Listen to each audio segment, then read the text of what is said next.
MS યુનિવર્સિટીના પીઆરઓના રાજીનામાની માંગ સાથે એનએસયુઆઈ મેદાને ભાજપમાં હોદ્દો મળતા વિવાદ। Maharaja Sayajirao university MS university ફરી એકવાર રાજકીય વિવાદના કેન્દ્રમાં આવી છે। યુનિવર્સિટીમાં ફરજ બજાવતા પીઆરઓ લકુલેશ ત્રિવેદીના રાજીનામાની માંગ સાથે NSUI national students union of India દ્વારા વાઇસ ચાન્સેલરને ઉગ્ર રજૂઆત કરવામાં આવી છે।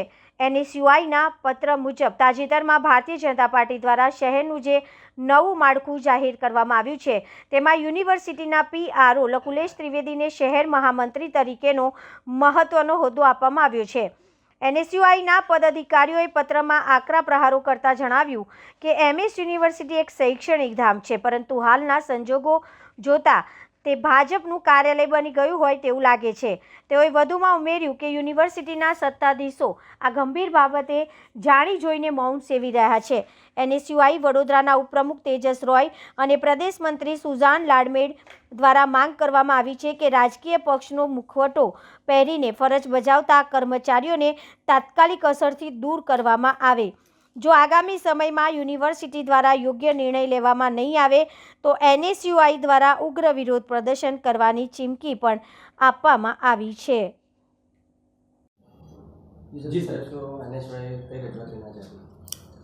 આજે મહારાજા સયાજીરાવ યુનિવર્સિટીની હેડ ઓફિસ ઉપર એનએસયુઆઈના વિદ્યાર્થીઓ રિપ્રેઝન્ટેશન કરવા માટે આવ્યા હતા। મીડિયા દ્વારા જે જાણ થઈ છે કે યુનિવર્સિટી પીઆરઓની નિમણૂક ની બાબતની અંદર જે ઇસ્યુ છે, તો એ વિદ્યાર્થીઓ આજે આવેદનપત્ર આપવા માટે અહીંયા યુનિવર્સિટી ખાતે આવ્યા હતા।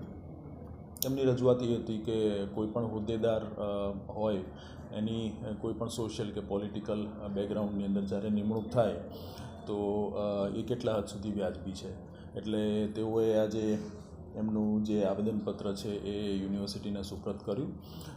જોકે મીડિયા દ્વારા જ આ ન્યૂઝ પ્રકાશિત થયા હતા અને એની અંદર જ પીઆરઓશ્રીના નિમણૂકની બાબત હાઇલાઇટ થઈ હતી। હજી ઓફિશિયલ કમ્યુનિકેશન કોઈપણ એજન્સીથી યુનિવર્સિટીને હજી થયું નથી અને 3-1 દિવસથી પીઆરઓશ્રી પણ રજા ઉપર છે, એટલે આમનું આવેદનપત્ર આજે યુનિવર્સિટીમાં આપી અને વિદ્યાર્થીઓ ગયા છે।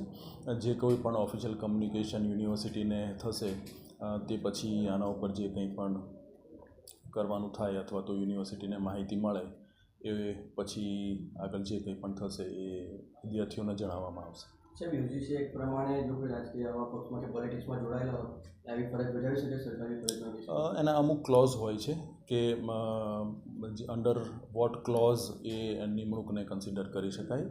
જો કે ગુજરાત પબ્લિક યુનિવર્સિટી એક્ટ જે હમણાં જ 2023ની અંદર પ્રકાશિત થયો છે ગેજેટ દ્વારા, એની ઉપર એક્ટ એક્સપ્લિસિટલી આના ઉપર સાયલેન્ટ છે, એટલે એક નવા એક્ટની અંદર જો કોઈ જોગવાઈ કે એવી વસ્તુનો ઇસ્યુ હોય તો એ આગળ જે કન્સર્ન ઓથોરિટી હોય તેની પાસે પણ માર્ગદર્શન આનું લઈ શકાય। આજ રોજ વડોદરા એનએસયુઆઈ દ્વારા મહારાજા સયાજીરાવ ગાયકવાડ યુનિવર્સિટીની હેડ ઓફિસ ખાતે આવેદનપત્ર આપવામાં આવ્યું। જેવી રીતે ગુજરાત સરકારનો નિયમ છે કે કોઈ બી ગવર્મેન્ટ કર્મચારી, સરકારી કર્મચારી હોય તે કોઈ બી રાજકીય પક્ષમાં જોડાઈ નથી શકતું, પણ અહીંયા એમએસ યુનિવર્સિટીમાં તે નિયમ લાગુ નથી પડતો, કારણ કે થોડા દિવસ પહેલાં જે વડોદરા શહેરની જે ભારતીય જનતા પાર્ટીની શહેર લેવલની જે બોડી ડિક્લેર કરવામાં આવી તેમાં યુનિવર્સિટીના પણ કેટલાક પ્રોફેસરો હતા।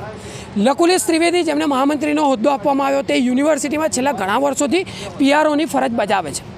આજ રોજ એનએસયુઆઈ હેડ ઓફિસ ખાતે પહોંચ્યું હતું અને માંગ કરી હતી કે જે બી રાજકીય પક્ષ સાથે જે અહીંના જે પ્રોફેસરો છે તે જોડાયા હોય તેમને યુનિવર્સિટીમાંથી દૂર કરવામાં આવે, કારણ કે યુનિવર્સિટી ક્યાંક ને ક્યાંક ગુજરાત સરકારનો જે નિયમ છે તેનો પાલન નથી કરી રહી। એટલે આજ રોજ એનએસયુઆઈ હેડ ઓફિસ ખાતે પહોંચ્યું છે અને લકુલેશ ત્રિવેદીના રાજીનામાની માંગ કરી છે।